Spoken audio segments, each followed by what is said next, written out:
কখনো বোকা লোকের সাথে বন্ধুত্ব করবেন না। সে আপনার উপকারের থেকে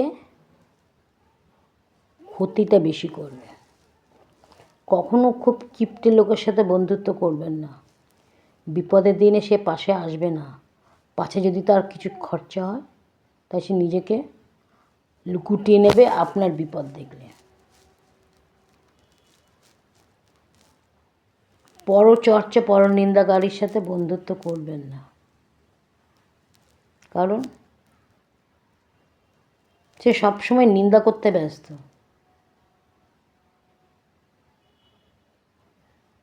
সে হোমেও লাগবে না, যজ্ঞেও লাগবে না। সাথে সাথে স্বার্থপর লোকের সাথে বন্ধুত্ব করবেন না, কারণ সে প্রয়োজনে আপনাকে ব্যবহার করবে। প্রয়োজন ফুরিয়ে গেলে আপনাদেরকে ভুলেও তাকাবে না। এই কটা কথা মেনে চলুন, অনেক